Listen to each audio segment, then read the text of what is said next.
धन्यवाद अध्यक्ष महोदय, आपने मुझे बोलने का मौका दिया। 2 लाइनों से शुरू करना चाहूँगा कि सलीके से झूठ बोलना जब उनकी आदत में आ गया, हुआ यूं कि वो शख्स सियासत में आ गया। इस बजट के अंदर झूठ के अलावा, असत्य के अलावा कुछ नहीं था, और जिस प्रकार का प्रवचन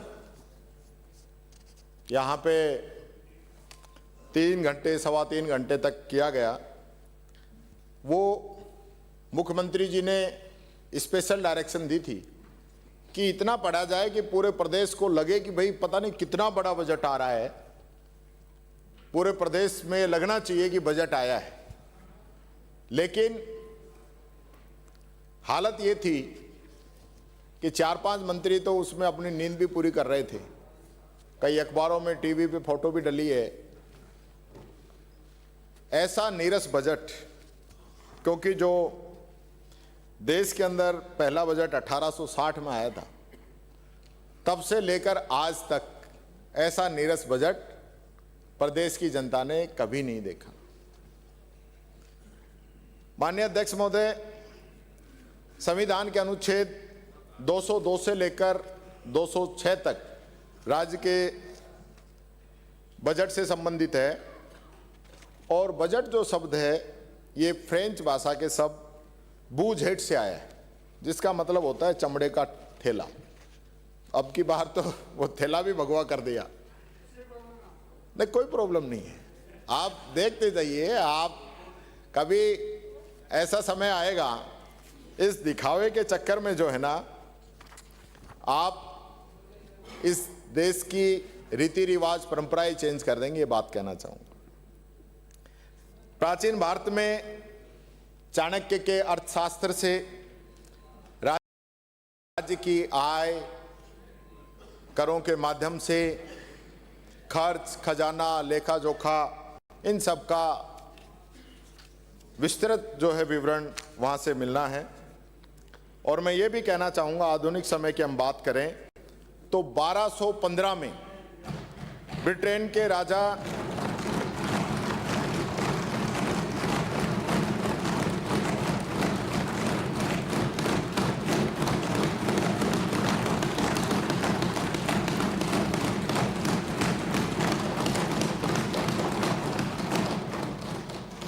बीच में 2 लाइनें याद आ गई, 2 ही आई ना, कि जरा सा कुदरत ने क्या नवाजा,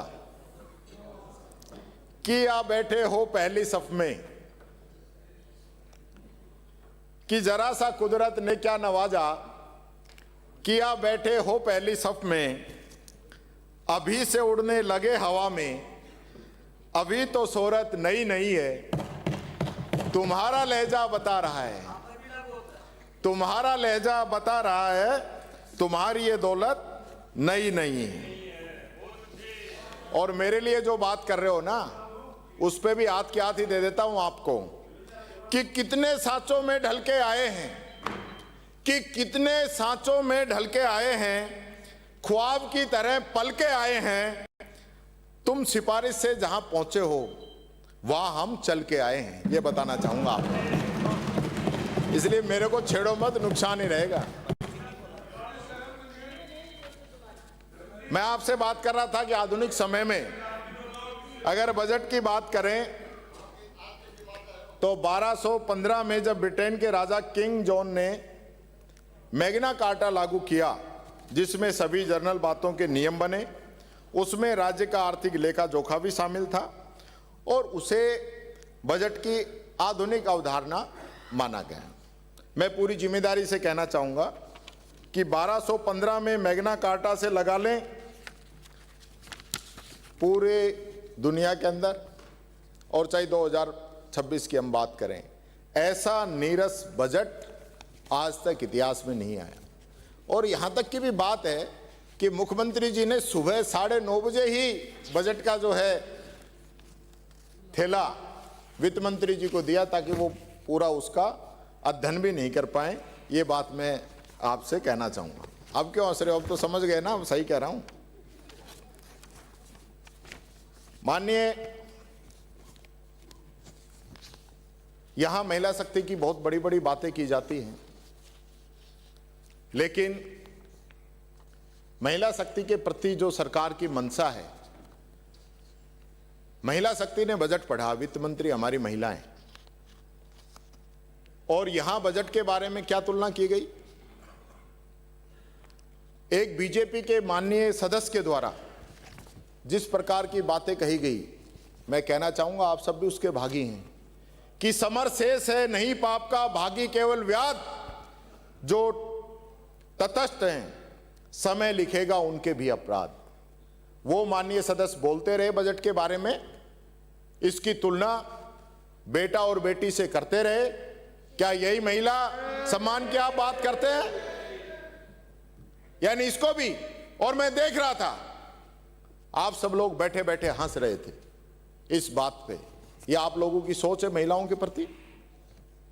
यानी मैं भी 2 बेटियों का बाप हूं, कल बच्ची को विदा किया है, तो बेटा और बेटी में फर्क करते हैं आप? फर्क करते हैं आप लोग? ये स्थिति आप लोगों की। मैं समझता हूं जहां हम जिस पवित्र सदन के अंदर आने वाली पीढ़ी के लिए नियम कानून बनाते हैं, इतिहास लिखते हैं, पुरानी जो कमियां उनको दूर करने की बात करते हैं, और उसी सदन में अगर इस प्रकार से बेटियों को बेटों की तुलना में कमजोर बताया जाए, तो मैं समझता हूं मुझे शर्म आती इस बात पे। ऐसे विचार भारतीय जनता पार्टी के विधायक के, और आपके विधायक और मंत्री इस बात पे हंस रहे थे। मुझे इस चीज को लेकर बड़ा दुख है। ये बात माननीय अध्यक्ष जी आपके माध्यम से मैं बताना चाहूंगा। आप महिला सुरक्षा की बात करते हैं, लाडो प्रोत्साहन योजना में आपने कहा कि 2-2 लाख रुपए डालेंगे अलग अलग किस्तों में। ये तो पूरी लंबी चलती योजना, ऑर्डर निकाल दिया आपने ऑर्डर निकाले 1.5 लाख के। आपने बच्चों को स्कूटी देने की बात थी, क्या आज तक आप स्कूटी बांट चुके हैं? अभी तक तो आपका टेंडर भी नहीं हुआ है। ये बात मैं आप लोगों से कहना चाहूंगा। आपने कहा था कि शिक्षक भर्ती में महिला आरक्षण को 50% करेंगे, उसके बाद आपने भर्ती निकाल दी, आपने कर दिया 50%। और जब घोषणा की तो महिलाओं को बुला के धन्यवाद भी लिया है सीएम हाउस में। पर अब की बार एक नई बात हुई, बजट के बाद में माननीय अध्यक्ष जी, मुख्यमंत्री जी को कोई धन्यवाद देने नहीं गया। ये इस बजट की नीरसता दिखाता है। मैं तो आपका सोशल मीडिया अकाउंट भी चेक किया, मैंने कहा भाई कर्मयोगी हैं, 12 बजे बाद तक काम करते हैं, तो हो सकता है कोई लेट सवेर भी धन्यवाद देने गया हो, लेकिन बजट के बाद कोई धन्यवाद देने वाला नहीं मिला। हाँ, जिस दिन आपकी स्पीच थी उस दिन मैं रात को घूम रहा था, तो एक माननीय यहाँ के पूर्व सदस्य वहाँ जरूर मेरे को रात को 11:30 बजे गाड़ी से निकलते नजर आए थे। तो धन्यवाद दे के आए या टिप्स दे के आए वो तो आप बता सकते हैं। ये बात मैं कहना चाहूँगा माननीय अध्यक्ष महोदय।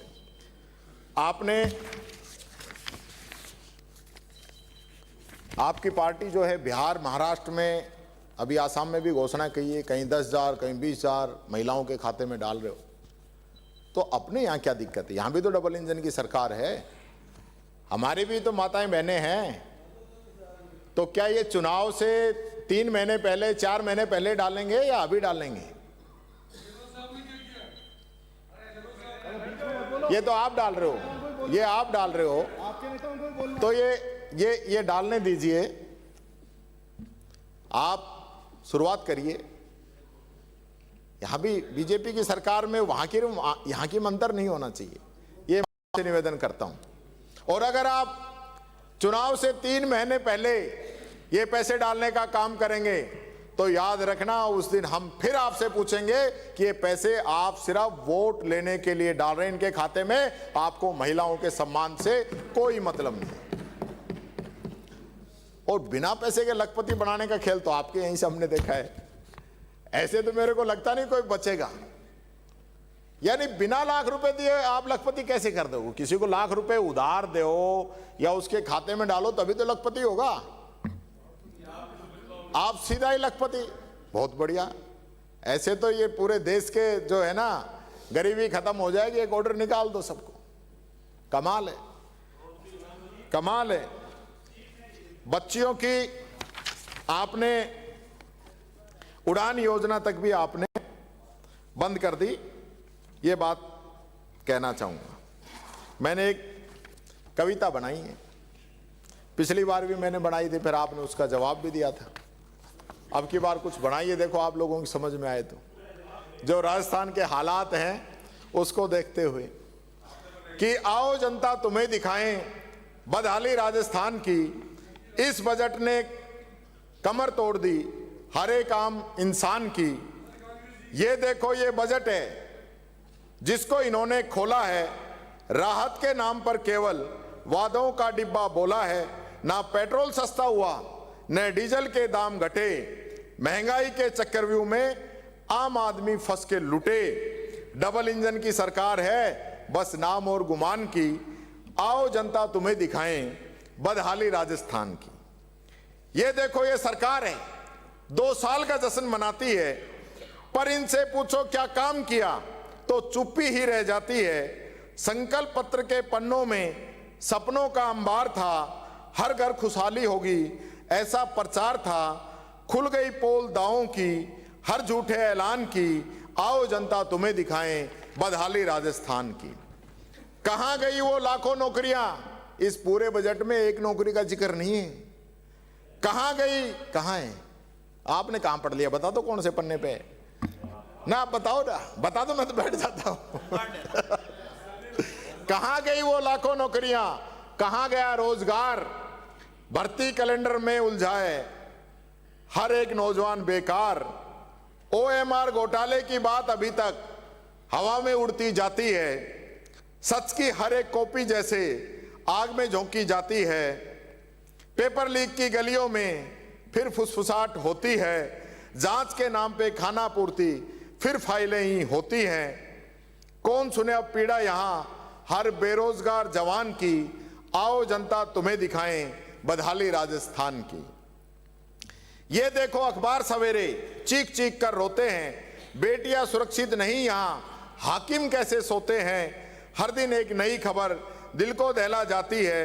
कानून व्यवस्था की हालत सवाल उठाती जाती है। शांति का प्रदेश का हो या अब सियासी शमशान की।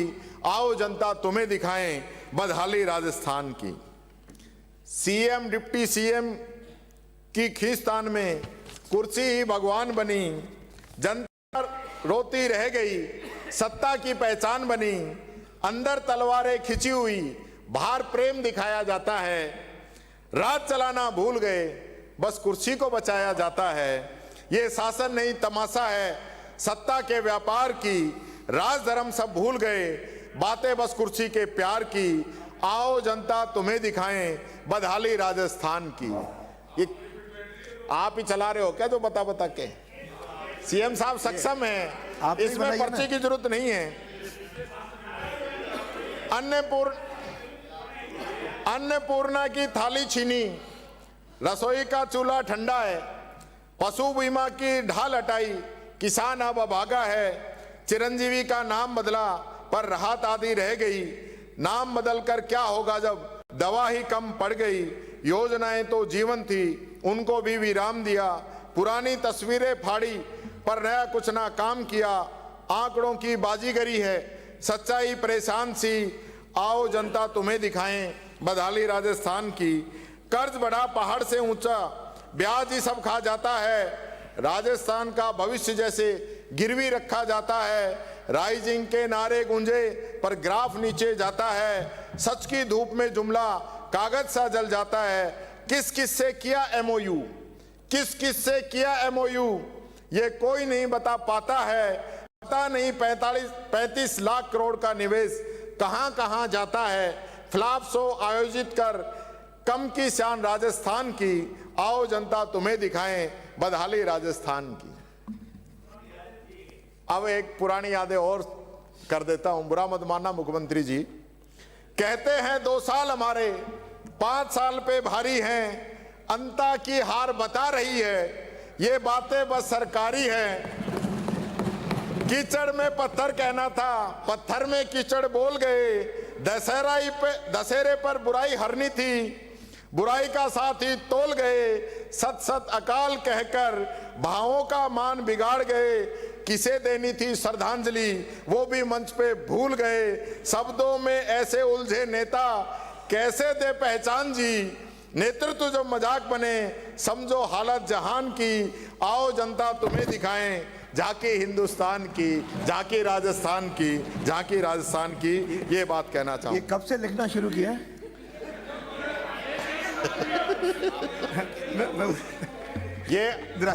ये जो आपने दिया था वही तो है सर, अलग थोड़ी पढ़ा है मैंने।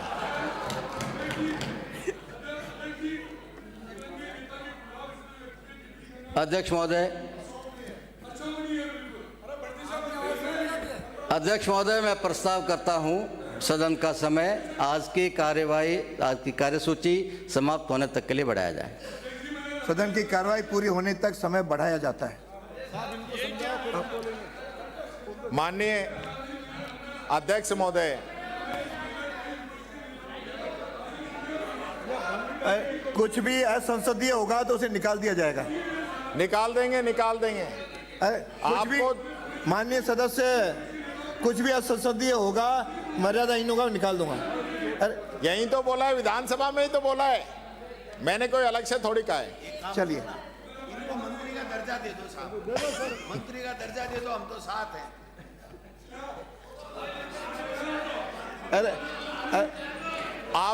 अरे माननीय सदस्य, आपके वित्त मंत्री बोलने वाली हैं। माननीय अध्यक्ष जी, ये तो चाहते हैं कि ये इतना खलल डालें कि वित्त मंत्री जी के भाषण में भी खलल हो, इसलिए तो ये कर रहे हैं। वित्त मंत्री जी ने कहा कि इनका ये जो बजट है ये अनुशासन का बजट है, और आपने हमारे लिए कहा कि पूरा जो वित्तीय कुप्रबंधन था वो कुप्रबंधन पिछली सरकार के समय में हुआ, ये आपने कहा। और आपने अपनी बजट रिप्लाई में मेरे भाषण पे कहा था कि आपने गलत आंकड़े दिए। तो मैं आपको चुनौती देता हूं कि मेरे उस भाषण में और आज के भाषण में एक भी आंकड़ा गलत हो तो आप यहां सदन के अंदर उस चीज को लाके बता सकते हैं। आपने एक और नई बात कर दी, आपने कह दिया कि पिछले बजट में तो 2030 तक $350 बिलियन की अर्थव्यवस्था बनाएंगे। उससे पहले आपने 28 का कहा था, और अब की बार आपने कह दिया कि 2047 तक $4.3 ट्रिलियन की अर्थव्यवस्था बनाएंगे। तो ये हकीकत बात है। मैं तो अध्यक्ष जी ये समझा नहीं, 4.3 ट्रिलियन डॉलर में कितनी राशि बनती है। अगर आप लोग समझते हैं तो कोई बता दो तो मैं बैठ जाऊं, जिससे कि मेरे भी ज्ञानवर्धन हो जाए। आप बैठो मत, आपको ज्ञान करा देंगे। नहीं बैठूं, नहीं, मैं वाकई में ही हकीकत है, मैं खुद जिम्मेदारी से कह रहा हूं, मेरे को खुद ही नहीं पता। आप बता दो कितने पर तो ये नहीं बता पाएंगे। अध्यक्ष जी, मैं यही पूछना चाहता हूं, कितनी सी राजस्थान की जनता है जिसको पता है कि भाई 4.3 ट्रिलियन डॉलर, और डॉलर का भी क्या भरोसा, जब 10 साल में ही 56 से 90 पे ले आए तो 47 में डॉलर कितना चला जाएगा। तो यहां के लोगों को क्या पता। आप इंडियन में बोलो, राजस्थानी में लिख दो, हिंदी में लिखो, कुछ तो पता तो चले हमें भी कि क्या अर्थव्यवस्था आप बना रहे हो। आपने 24-25 में आपका बजट अनुमान था 17,81,078 करोड़ का, और फिर आप आरी में गए तब आपका आया 17,04,339 करोड़, यानी कि आपकी जो जीएसडीपी थी बजट अनुमान से 76,739 करोड़ कम रही। फिर अगले साल में आ जाओ 25-26 में, इसमें भी आपका अनुमान था 19,89,000 करोड़ रुपए, और फिर आरी में गए तो 18,75,413 करोड़ रुपए, यानी इसमें भी आप पीछे रह गए। और ये राशि लगभग हो जाती है 1,13,587 करोड़, यानी 6% की भारी गिरावट। इसको कहां से पूरा करेंगे आप। यानी कि जो बजट पहले बनाते हो तो ये जो सपने दिखा देते हो और फिर बाद में पूरे करते नहीं। इसका अर्थ तो यही हुआ ना भाई, बजट में आपने जो घोषणाएं की उनमें से 1,13,587 करोड़ तो इस बजट के और इतने लगभग पिछले बजट के। तो ये सिर्फ गुमराह करने के लिए आपने आंकड़े बनाए। और अब की बार जो आपने जो तय कर दिया इसमें कि 21,52,100 करोड़ का, यानी कि पिछले 2 बजट में लगभग 2 लाख करोड़ पीछे हो। और इस साल क्या दुर्गति होगी ये तो समय ही बताएगा। मैं आपको फिर बता रहा हूं, ये आंकड़े पेश करना बंद करो, हकीकत के नजदीक रहो। मुख्यमंत्री जी हकीकत के नजदीक रहें। हम ज्यादा दिखावा बजट में घोषणाएं, फिर दिक्कत ये होती है कि बाद में 25% घोषणाएं तो शुरू ही नहीं हो पाती हैं। जो समय निकल गया 25 शुरू नहीं हुई और जो है 50 आपकी अदर झूल में है और 25 ही पूरी हुई है। तो आप बताओ कितने नंबर दोगे? आपसे ही कहता हूं मैं तो। आपने 2 साल में जो बजट दिया उसकी 25% घोषणाएं पूरी हुई, 25 शुरू नहीं हुई और 50 आपकी चल रही हैं। उनकी क्या स्थिति आप ही जानो। तो फिर ऐसा बजट क्यों लेके आए जो हमारी घोषणाएं पूरी रही? ये बात मैं कहना चाहूंगा। हमने कहा था कि हम जो है 2025 तक 15 लाख करोड़ की अर्थव्यवस्था को बनाएंगे। तो हमने ये जो लक्ष्य है 24 में ही पूरा कर लिया था। ये बात मैं कहना चाहूंगा, ऐसी होनी चाहिए स्थिति।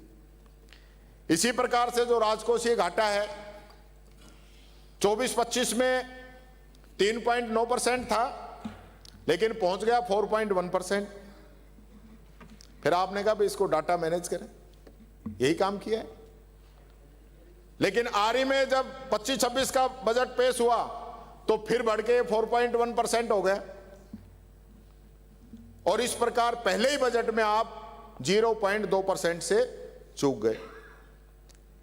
इसी बजट में आपने बहुत बड़ा जोर दिया था कि ये जो है वित्तीय अनुशासन है। ये वित्तीय अनुशासन है या राजकोषीय घाटा है? ये मैं पूछना चाहता हूं, इसका आप जवाब दे देना आप जब बोल रहे हैं। जब इसी प्रकार से 25-26 के बजट में जब बीई के अंदर वित्त मंत्री जी ने 4.3% रखा, 84,644 करोड़, और बताया 3.9%। तो परसेंटेज कौन निकालता है? राशि का परसेंटेज ही कम लिख दिया, कमाल है। और इसी प्रकार से चालू वित्त वर्ष 25-26 का संशोधित राजकोषीय घाटा भी 3.7% रहने का अनुमान बता दिया आपने और ताली बजवा ली। ये तो आएगा रिजल्ट बाद में, आपके अनुमान से थोड़ी चलेगा। और कागजों पे घाटा तो कम हो रहा है और वैसे ज्यादा हो रहा है, और खर्चों के अंदर जो कटौती हो रही वो आपके सामने है। 25-26 में कैपिटल आउटले के लिए 53,686 करोड़ रुपए आवंटित किए थे आपने, और उसको संशोधित करके आरई के अंदर आपने 38,288 करोड़ ही कर दिया। यानी कि राजकोषीय घाटा कम दिखाने के लिए विकास कार्यों में 28% की कमी कर दी आपने, 28% की। और अपनी आय का बजट जो है अनुमानों से 18% कम रहा है आपका ही। यानी आप अपने वादों को पूरा नहीं कर पा रहे हो, ये हकीकत है। 26-27 में राज्य का कुल बकाया कर जो जीएसडीपी का 36.2% होने का अनुमान है, वो 15वें वित्त आयोग द्वारा 25-26 तक सुझाई गई सीमा 29.5% से काफी अधिक है। 2019 में जब कांग्रेस की सरकार आई थी ना, तब 3,54,000 करोड़ रुपए का कर्ज हमें विरासत में मिला था। और कोविड जैसी स्थिति रही और केंद्र सरकार में डबल इंजन जो था वो दूसरा था, जो आप वाला डबल जो है वो दूसरी तरफ चलता था, कोई सहयोग नहीं मिला। उसके बावजूद भी जब आप लोगों को हमने सत्ता सौंपी तब कर्जा था 5,70,000 करोड़ रुपए। यानी 3 साल कोविड भी हो गया, सब कुछ हो गया, उसके बावजूद 5 साल में हमने 2,26,000 करोड़ रुपए का कर्ज सरकार ने लिया। और आप कह रहे हो कि हमें विरासत में 5,70,000 करोड़ का कर्जा मिला है, तो अब तो डबल इंजन की सरकार है, इस कर्जे को कम करते। कितना कम किया आप? मैं बताता हूं आपने कितना कम किया है। आपने पहले ही साल में 70,042 करोड़ रुपए लिए। दूसरे साल में आपने 72,493 करोड़ रुपए लिए और अब तीसरे साल में 79,493 करोड़ रुपए आप कर्जा ले रहे हो। यानी 3 साल में ही आप 2,22,000 करोड़ रुपए का कर्जा लेने जा रहे हो। तो ये काम तो आप सही कह रहे हो कि जो काम हमने 5 साल में किया वो आपने 2 में ही कर दिया, तो कर्जा लेने वाला काम तो आपने कर दिया 2 में। ये बात तो मान लो। यही असली आपका जो बार बार अब मेरी समझ में आ गया कि आप बार बार क्यों कहते थे कि जो हमने 5 साल में काम किया है वो आपने 2 में कर दिया। तो कर्जे लेने वाला काम तो कर दिया, क्योंकि चार्वाक दर्शन का एक प्रसिद्ध श्लोक है कि यावत् जीवेत सुख जीवेत ऋणम कृत्वा घृतम पीवेत भस्मी भूतस देहस पुनरागमन कुतः। यानी कि शुद्धि बोल रहा हूं, मुख्यमंत्री जी से शुद्धि बोल रहा हूं। यानी जब तक जियो सुख से जियो, चाहे इसके लिए कर्ज क्यों नहीं लेना पड़े। और एक बार शरीर में भस्म हो जाने के बाद पुनर्जन्म कहां मिलता है? हाँ तो इधर बताओ पहले। इसलिए आपको पता है कि अगली बार भाई कांग्रेस आएगी, हमें तो जाना है, इतना कर्जा छोड़ जाओ, ये जाने इनका काम जाने। ये बात मैं कहना चाहूंगा। आपने 25-26 में कुल खर्च का लक्ष्य रखा 5,37,000 करोड़ रुपए, पर यह भी आपका 4% ऊपर निकल गया। और ये इसलिए नहीं बढ़ा खर्चा कि आपने कोई सामाजिक सुरक्षा पेंशन बढ़ा दी या आपने कोई बड़े प्रोजेक्ट शुरू कर दिए, इसलिए नहीं। ये इसलिए कर्जा लिया है जो आपने कर्जा चुकाने के लिए, जो कर्ज लिया है ना उसको चुकाने के लिए 26% राशि एक्स्ट्रा खर्च करनी पड़ी। ये बात आपको बता। नेट एक्सपेंडिचर जो 3,80,000 करोड़ रुपए होना था वो 3,60,000 करोड़ ही हुआ। इसमें भी रेवेन्यू एक्सपेंडिचर तो केवल 2% की कमी लाकर 3,25,000 करोड़ से 3,18,000 करोड़ रुपए हुआ। पर जो आप इंफ्रास्ट्रक्चर की बड़ी बड़ी बात कर रहे हो ना, उसके खर्च के भी कैपिटल आउटले में 27% की कमी हुई है, 27% की। और राज्य सरकार किसको इतने लोन दे रही है कि 25-26 में 384 करोड़ रुपए का लोन लेने का लक्ष्य था, जो आपने 4 गुना बढ़ाकर 1,527 करोड़ रुपए दे दिया। क्या चक्कर है ये? और आपने कहा कि मैं जब दिल्ली जाता हूं ना तो कुछ ना कुछ लेके जाता हूं। आप तो जाते थे सरकार बचाने के लिए और मैं जाता हूं राजस्थान के लिए पैसे लाने के लिए। अभी बता रहा हूं कितनी सच्ची है। आप गए तो सास की स्कीम में ब्याज मुक्त सेंट्रल कैपेक्स लोन 25-26 में 15,000 करोड़ रुपए का अनुमानित था, पर आपको मिला कितना? 9500 करोड़, यानी कि 5500 करोड़ रुपए कम लेके आए हो। ये बताना चाहूंगा जो आप लेके आ रहे हो ना दिल्ली से। 25-26 के बजट में जो केंद्रीय कर हैं उनमें आपको 85,716 करोड़ रुपए मिलना था और आप लेके आए 83,940 करोड़ रुपए, यानी कि 2,000 करोड़ रुपए कम लेके आए हो दिल्ली जाके। ये मैं आपको बताना चाहूंगा।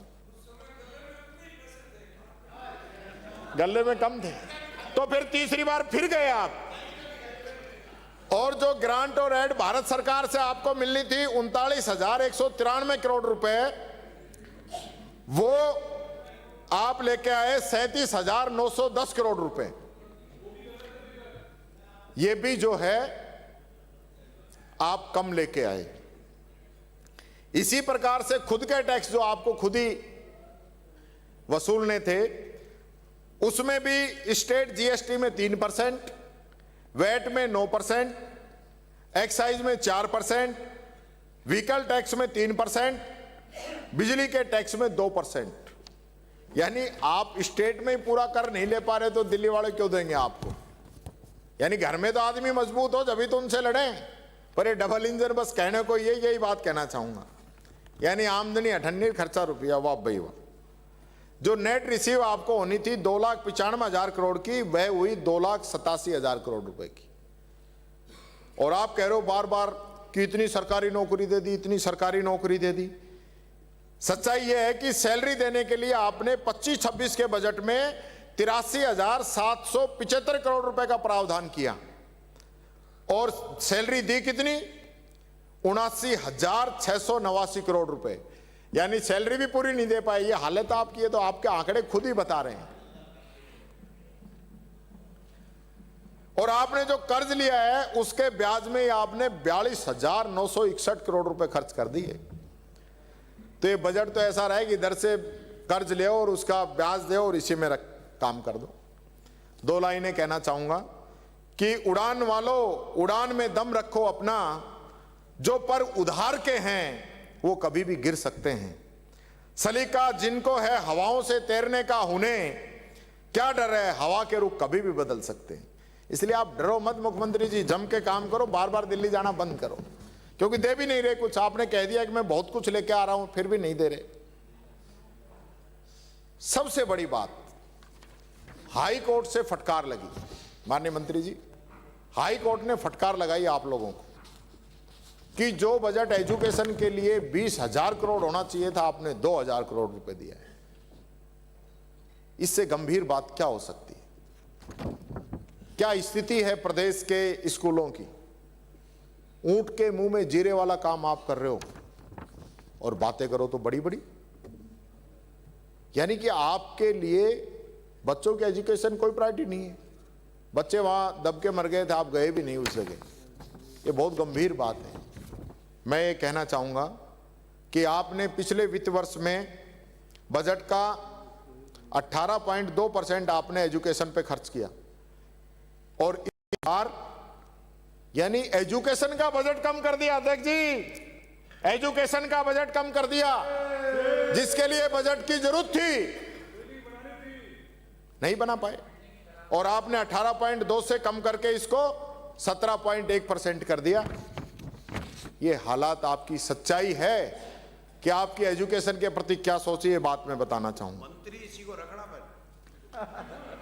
और यही कारण है कि 1.5 लाख से ज्यादा पद रिक्त है राजस्थान के अंदर स्कूलों के। और आपने कहा था कि पहले वर्ष के अंदर एजुकेशन की हम सारी भर्तियां पूरी करेंगे। कब पूरी करेगा आप? आधा समय निकल गया आपका। सिर्फ गुमराह करना है, करते रहो। दूसरी बात आती है मेडिकल की। मेडिकल के अंदर राजस्थान का हेल्थ मॉडल जो है पूरे देश के अंदर, दुनिया के अंदर मशहूर था। लोग देखने आते थे, भारत सरकार के लोग आते थे, गुजरात मॉडल वाले भी राजस्थान देखने आते थे। लेकिन हुआ क्या? चिरंजीवी का नाम बदल दिया। बदल दो, कोई दिक्कत नहीं है, नाम तो सारे बदल रहे हो आप। भामा साहब 5 लाख की थी, हमारी चिरंजीवी 25 लाख की है। नहीं नहीं नहीं नहीं नहीं, भामा साहब के चक्कर में ही नहीं पड़े हम। फिर आप बात कर रहे हो भामा साहब जो है कोई तो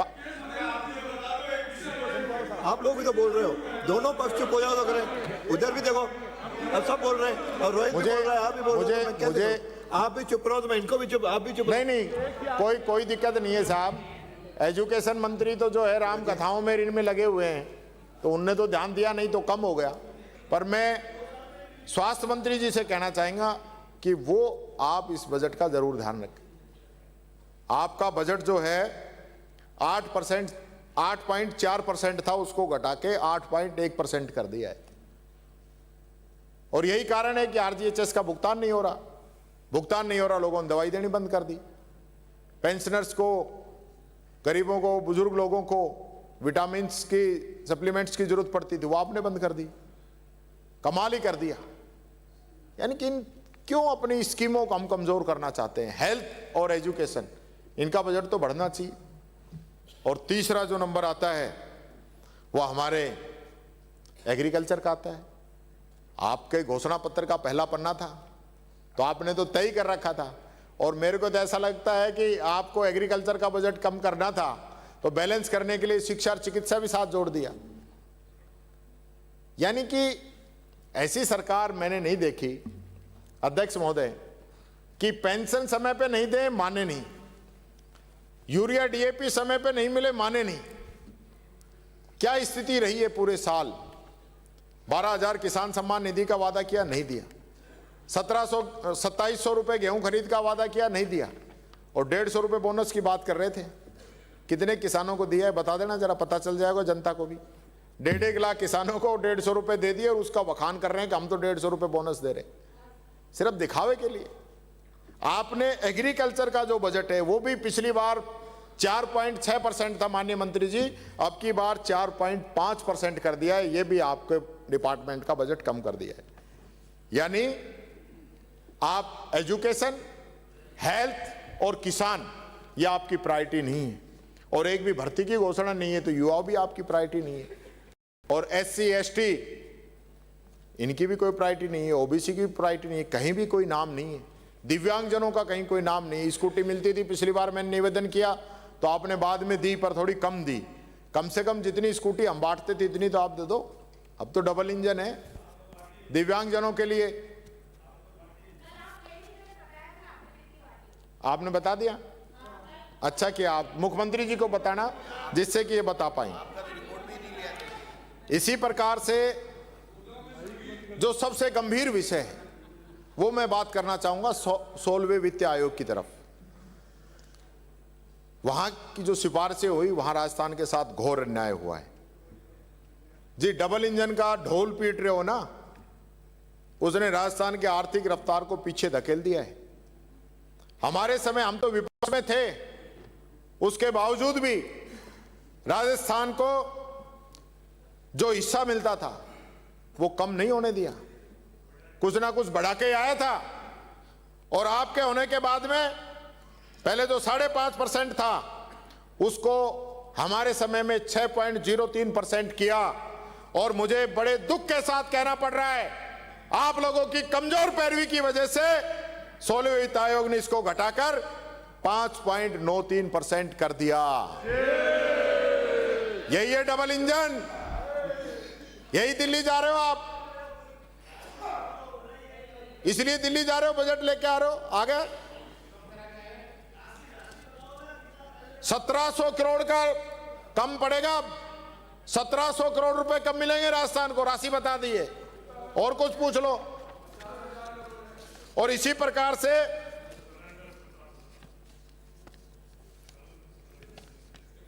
ये जो दोनों बजट में 2-2 हजार करोड़ रुपए मैंने पहले बताया जो कम आए, और 1700 हो गए, 3700 करोड़ रुपए कहां से लाओगे? किस किस जेब में से निकलेंगे? राजस्थान की जनता पे टैक्स लगाओगे और कहीं से थोड़ी ना आएंगे। यानी आप लोग राजस्थान की पैरवी नहीं कर पा रहे हो, ये बात मैं कहना चाहूंगा। आपको बताना चाहिए था कि राजस्थान का भौगोलिक जो स्टेटस है उसमें राज्यों के अलग राज्यों में बहुत अंतर है। आज हम जिस प्रकार से जितनी भी योजनाएं चलाते हैं, चाहे सड़क हो, पानी हो, बिजली हो, हमारा खर्चा अन्य राज्यों से ज्यादा आता है, पर कमाल है। इसी प्रकार से मैं एक निवेदन करना चाहूंगा कि पूरे सदन की तरफ से सर्वसम्मति से एक प्रस्ताव भारत सरकार को भेजा जाए कि राजस्थान के साथ जो अन्याय हुआ है इस पे पुनर्विचार करे और इस राशि को बढ़ाने का काम करे। ये बात मैं कहना चाहूंगा। इसमें तो समर्थन कर दो, बढ़ना चाहिए।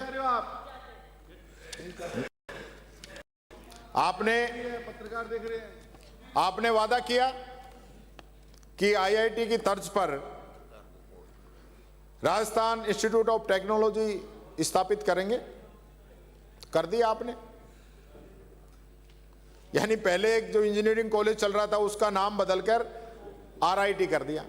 ये तो वही बात कर दी जो एक व्यक्ति जो है एक नेम प्लेट पे लाइट लगा रहा था, तो उससे पूछा भाई क्या कर रहे हो? बोले मेरे पिताजी की नेम प्लेट लगी हुई, इसको बल्ब लगा के रोशन कर रहा हूं।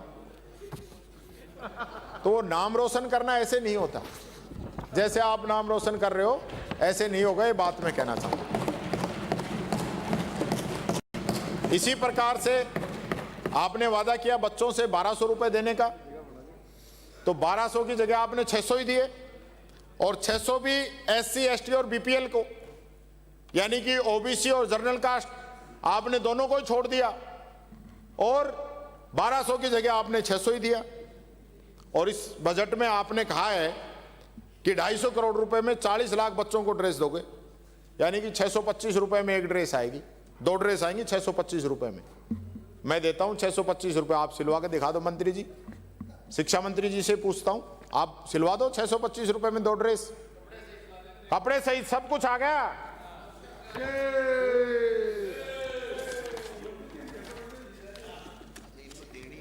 आपने संकल्प पत्र में वादा किया कि जोधपुर में फूड टेक्नोलॉजी विश्वविद्यालय स्थापित करेंगे, कोई घोषणा नहीं आज तक। संकल्प पत्र में लिखा कि प्रदेश का पहला एविएशन विश्वविद्यालय स्थापित करेंगे, अभी तक कुछ नहीं। आपने, हमारी सरकार ने दिव्यांगों के लिए जयपुर और जोधपुर में दिव्यांग यूनिवर्सिटी शुरू करने की शुरुआत की थी, आपने अघोषित रूप से बंद कर दिया। उनको शुरू कराइए, पहली यूनिवर्सिटी बनी है दिव्यांगजनों के लिए, ये निवेदन मैं आपसे करना चाहूंगा। इसी प्रकार से हमने 7 नई सरकारी यूनिवर्सिटी और 2 डीम्ड यूनिवर्सिटी लाइक इंस्टीट्यूट 5 साल में स्थापित किए। आपने 2 साल में एक भी खोला हो तो बता दो, एक भी, और फिर कह रहे हो बराबरी करो आप 5 साल और 2 साल की। पता नहीं किस चीज की कौन सी किताब रख दी, कौन से आंकड़े कहां से लाए हो, किस पे चर्चा कराओगे भैया, कमाल है।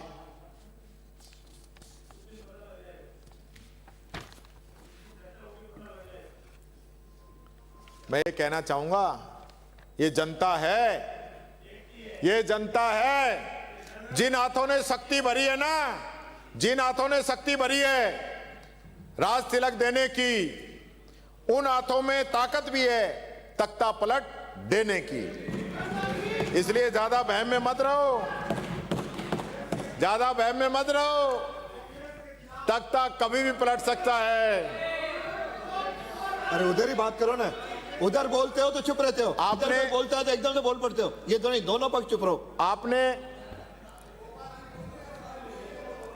हमारे समय में लोकतंत्र मजबूत था, ऐसा थोड़ी चलेगा अध्यक्ष जी, हमारे समय में लोकतंत्र मजबूत था, कर्मचारी अपनी बात सीधे जो है मुख्यमंत्री से कह सकते थे।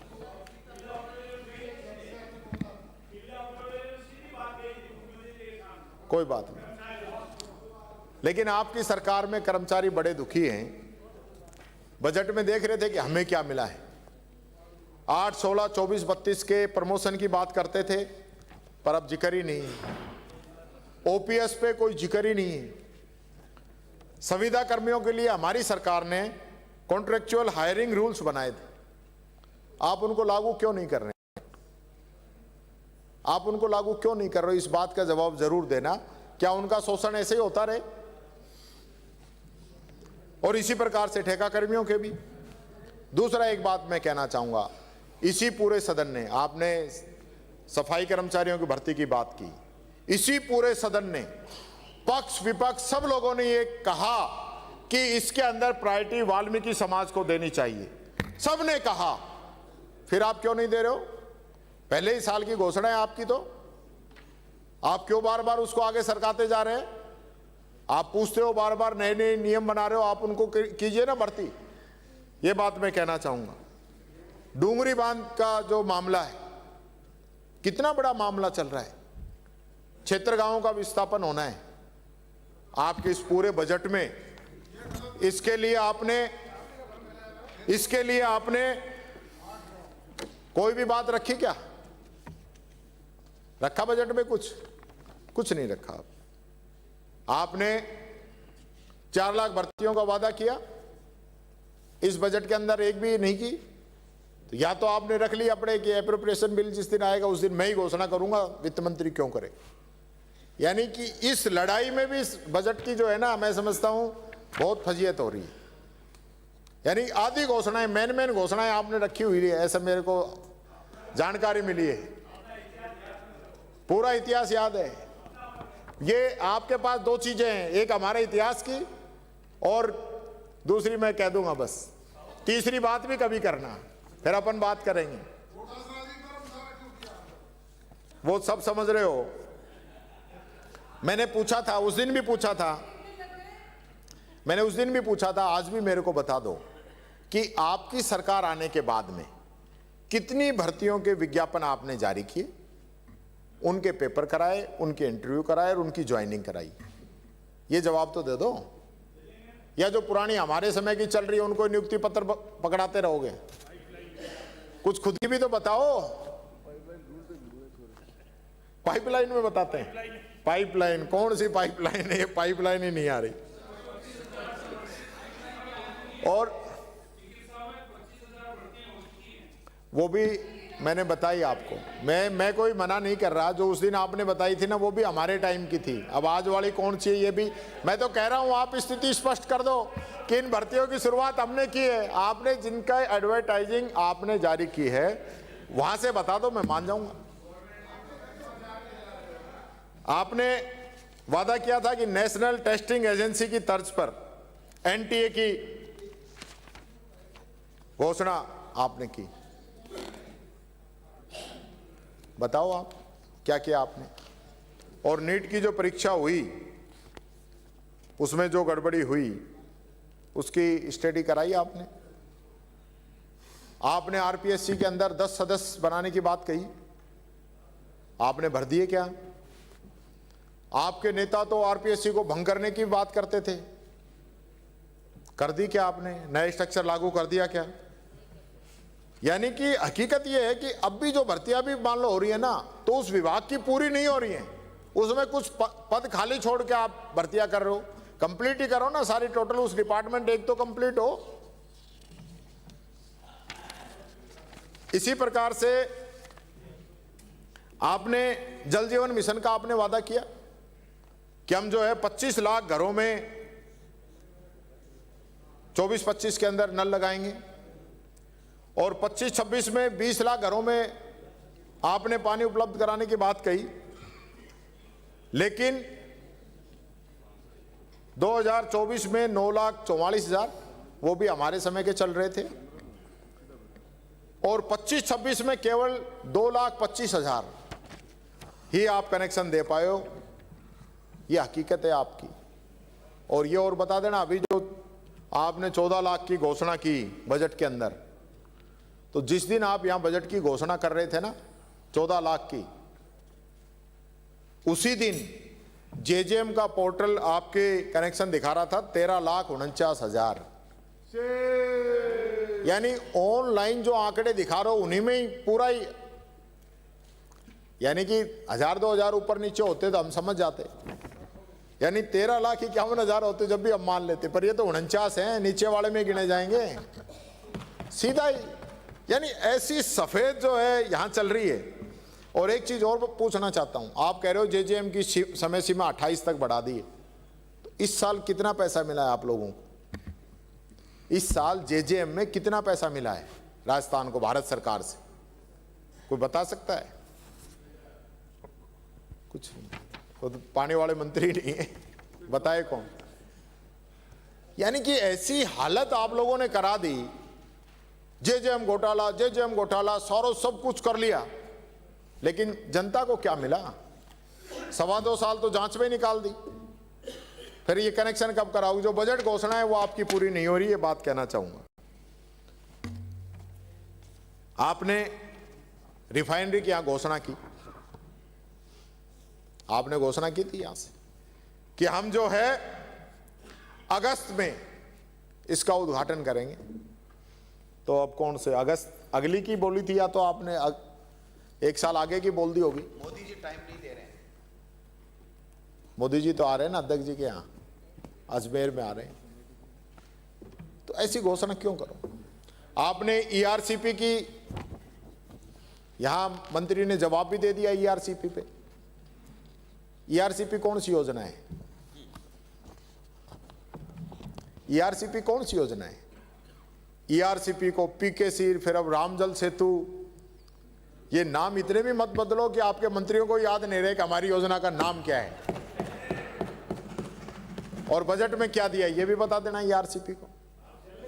आप मेरे यहाँ आए थे चुनाव के अंदर, रामगढ़ में उपचुनाव था, आप आए थे और आपने कहा ईआरसीपी का पानी आ रहा है रामगढ़ के अंदर, अलवर के अंदर। हमें भी बता देना अलवर वाली जो पाइपलाइन है कितने इंच बिछ चुकी है। मैं फुट या किलोमीटर की बात नहीं कर रहा, इंची में ही बता दो आपकी कितने इंच आपने बिछा दी इन 2.25 साल के अंदर। ये बात मैं पूछना चाहता हूँ। आपने यमुना का भी बहुत बड़ा जो है ढोल पीटा है कि यमुना का भी समझौता हमने कर दिया है, यमुना का पानी भी हम लेके आ रहे हैं। मोदी भागीरथ तो पूरे में ही बन गए, अलवर वाले में भी भागीरथ बन के ही। पर अब आप ये बताओ कि वो मोदी जी ने कौन कौन से जिलों का नाम ले दिया जो इस योजना में नहीं आते, यानी उनका नाम भी मोदी जी बोल गए कि इस स्कीम में हम कर रहे हैं। ये स्थिति हो गई। और उसके लिए आपने कितना बजट इस बजट में रखा है यमुना के लिए, वो भी आप बता देना। वित्त मंत्री जी आप जवाब देंगे तो बताना कि यमुना जल के लिए आपने कितना पैसा इस बजट में रखा है, क्योंकि अभी रखोगे तो फिर वो इस साल काम शुरू हो गया तभी तो जनता को पानी मिल पाएगा। या ये भी जो है चुनाव से 3 महीने पहले की घोषणा वाला चक्कर है, ये मैं पूछना चाहता हूं। आपने राजस्थान के अंदर हमने कानून बनाया कि पेंशन जो है वो 15% बढ़ेगी। पहली साल आपने बढ़ा दिया, दूसरी साल आपने 15% की जगह 100 रुपए बढ़ाए और अब की बार तो वो 100 रुपए भी नहीं। क्यों नहीं बढ़ाए आपने? 15% पेंशन बढ़ाइए, कानून है, इस कानून के नियम बनाइए और समय पे भुगतान ये भी उस कानून के अंदर है कि हर महीने पेंशन उस लाभार्थी को मिलनी चाहिए। तो ये आप ऐसी स्कीमों को भी लटका रहे हो आप। हमारा राज आने दो, 2000 रुपए पेंशन देंगे, या आपसे तो 1250 भी नहीं दी जा रही है, बात कहना चाहूंगा। आपने गिग वर्कर को लेकर आपने बात कह दी, गिग वर्कर को लेकर आपने घोषणा कर दी। आपने क्या किया आप बता दो। पूरा साल निकल गया, पूरा साल निकल गया और इस बजट में भी आपने गिग वर्कर के लिए क्या, यानी जिक्र ही नहीं है। और जो घोषणा की थी पिछली बार वो कितनों को दे दी वो भी बता देना आप। यानी ये घोषणाएं सिर्फ यहां मैच बजवाने के लिए, बेचारे मैच बजा बजा के परेशान हो गए, लेकिन मिलता कुछ है नहीं। ये इनकी मजबूरी है, छाले पड़ गए, मजबूरी है। हम बड़ाई भी करते हैं, फिर लास्ट में दबी जुबान से कहते भी हैं कि हमें ये नहीं मिला, हमें ये नहीं मिला।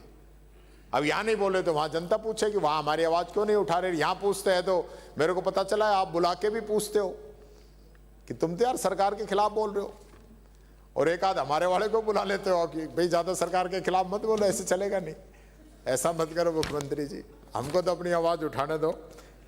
आपने ये स्थिति है कि कई कर्मचारी संगठन जो है हड़ताल पे जाने की तैयारी कर रहे हैं, ये बता देता हूं आपको। और आप उस दिन कह रहे थे कि हमारे यहां पे कहीं जो है कहीं कोई धरना प्रदर्शन नहीं चल रहा, कोई यहां बाहर निकलो, यहीं से बाहर। मैं हर बार उदाहरण देता हूं, यहीं से शुरू करता हूं। पिछली बार भी मैंने कहा विधायक, पत्रकार, इन सब से कहा आज इस विधानसभा से बाहर निकलो। यानी मेन रोड आपकी जाम है, वकील धरने पे बैठे हैं, 1.5 लाख से अधिक वकील हैं जो धरने पे बैठे हैं और आप उनकी नहीं सुन रहे। कमाल है। कोई ऐसा जिला नहीं है जहां आपके खिलाफ धरना नहीं चल रहा हो। यह अलग बात है, आजकल धरने की परमिशन देनी भी आप लोगों ने बंद कर रखी है, यह बताना चाहूंगा। आपने आंगनवाड़ी के कार्यकर्ताओं का मानदेय, संविदा कर्मियों का मानदेय बढ़ाने का वादा किया, आपने नहीं बढ़ाया। आपने कई जगह बाईपास और रिंग रोड की घोषणा की, आपने कोई पूरा नहीं हुआ। बता दो कहीं भी काम शुरू हुआ हो, कहीं भी, ये मैं आपसे कहना चाहता हूं। और अब की बार तो आपने कमाल ही कर दिया। ऐसा लगता है जैसे कि इन सब का आप पे कोई ज्यादा ही प्रेशर आ गया कि ये जो मिसिंग लिंक और ये जो सड़कें हैं ना, ये विधानसभा वाइज मत दो। कमाल है। यानी कि बजट आपका हजारों लाखों करोड़ का, और हमें उसमें से एक एमएलए को पूरे तो पिछली बार भी नहीं दिए, आपकी घोषणा के बावजूद भी पूरे नहीं मिले, किसी को मिले किसी को नहीं मिले। और हमारे 5, 7, 10 करोड़ में ही आपको इतना डर लगता है कि भाई इनको 10 करोड़ दे देंगे तो पता नहीं क्या हो जाएगा। कमाल हो गया। और हमें नहीं, अब की बार तो आपको भी कितना, ट्यूबवेल कितने दिए?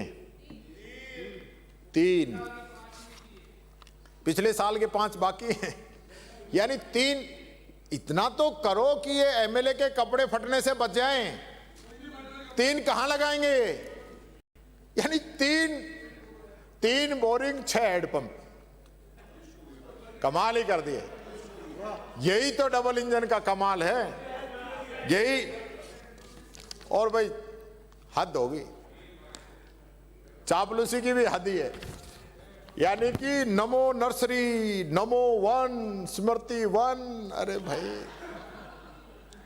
कुछ तो छोड़ो। जीते जी मूर्ति लगवा रहे हैं, स्टेडियमों के नाम चेंज करा रहे हैं, ये सारे बाद में तो हमने देखे हैं, लेकिन पहले जो लग रहा है ये मामला। मैंने गांधी जी के 3 बंदरों वाली बात, कहावत मैंने पढ़ी थी, आपकी तरफ नहीं है 3, पूरी टोटल में बात कहना चाहूंगा। गांधी जी का जो मान सम्मान अंतर्राष्ट्रीय स्तर पर है, लेकिन आपको उनसे कुंठा है, कहीं ना कहीं आपके मन में है गांधी जी के प्रति जो विचार है, और आपने उनके नाम पे योजना जो है जी राम जी लेके आ गए, महात्मा गांधी जी का नाम हटा दिया। गांधी जी तो जब उनके प्राण निकले उस समय भी उनके मुख से जो अंतिम शब्द निकला था वो हे राम था। तो आपने गांधी जी का नाम बदल दिया। और गांधी जी के 3 बंदर थे कि बुरा मत बोलो, बुरा मत देखो, बुरा मत सुनो।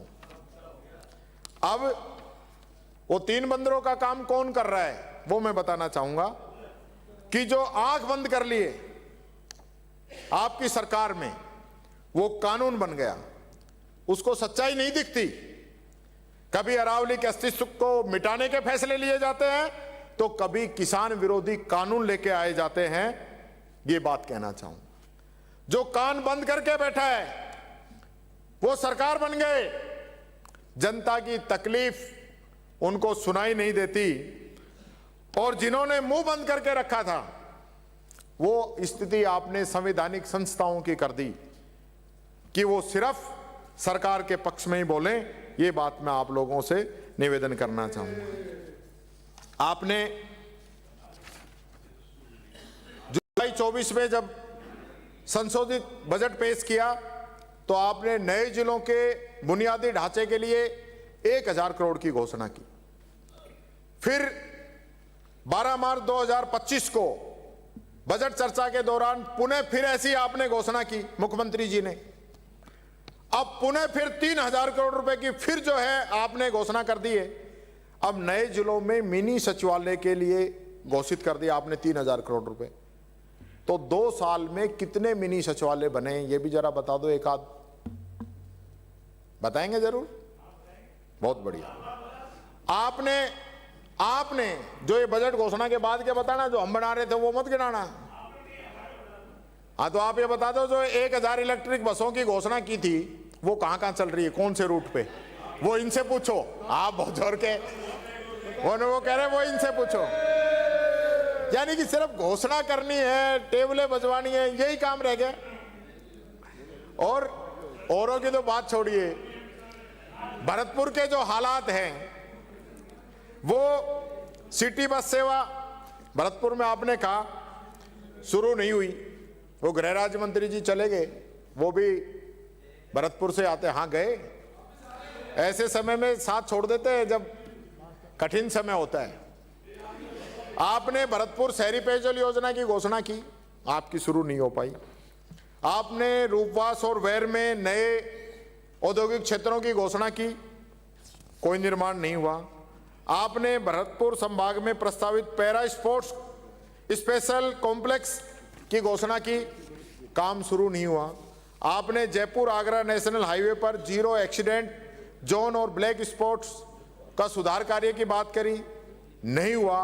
आपने 11 फरवरी को भरतपुर के भुसावर बाईपास की घोषणा की, जिसकी सैंक्शन कांग्रेस सरकार में निकल गई थी, और वो सारे काम जो रोके हुए ना, जो आपका एक ऑर्डर निकला था दिसंबर में, उस ऑर्डर की वजह से सारे काम आप लोगों ने रोक रखे हैं। वो मैंने पिछली बार भी बता दिया था, ये नहीं कहना चाहूँगा। यानी कि ये स्थिति आपके यहाँ की घोषणाओं की है, तो बाकी की स्थिति तो क्या होगी। आपने कहा कि हर जिले में डिस्ट्रिक्ट म्युनिसिपल कमिश्नर लगाएंगे, लग गए होंगे।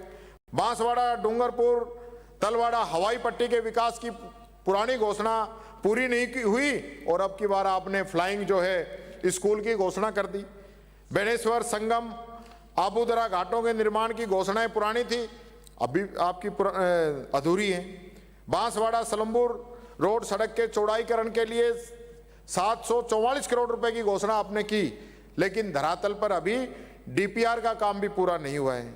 ये तो एक छोटी सी लिस्ट मैंने बताई है, नहीं मैं पूरी बताने लगूंगा ना तो फिर आपका जो सारी बातें रह जाएगी। इसलिए मैं आपसे कहना चाहूँगा कि लास्ट टाइम वित्त मंत्री जी ने एक कविता सुनाई थी, मझधार में पतवार की पता नहीं क्या ऐसी स्थिति बताई थी। उसके लिए मैं 4 लाइनें कहना चाहूँगा कि मझधार तो अब बनी है जब से, कि मझधार तो अब बनी है जब से पतवार तुम्हारे हाथों आई है, वरना हमारे दौर में तो लहरें भी रास्ता नहीं रोक पाती थी। ये बात मैं कहना चाहूँगा। और आखिर में यही कहना चाहूँगा कि सदन के अंदर हम सब लोग जनता के विश्वास पे यहाँ पे आए हैं। हमारी जिम्मेदारी बनती है कि हम जनता के लिए वो निर्णय करें जिससे कि जनता का विकास हो। हम वो वादे करें जिनको हम पूरा कर पाएं, वो वादे नहीं करने चाहिए जो हम पूरे नहीं कर पाए, नहीं तो फिर जनता हम पे विश्वास करना बंद कर देगी। और इस बजट के अंदर जो स्थिति है ना, अब कुछ भी कह लो, इतना मेरे पास सामान है कि पूरे दिन तक बोल सकते हैं। तो मैं यही कहना चाहूँगा, ये जुमलों की बारिश, ये दिखावे का मकड़जाल, यही सब है, लेना देना कुछ इस बजट के अंदर नहीं है। इन्हीं बातों के साथ बहुत बहुत धन्यवाद। जय हिंद, जय भारत। धन्यवाद।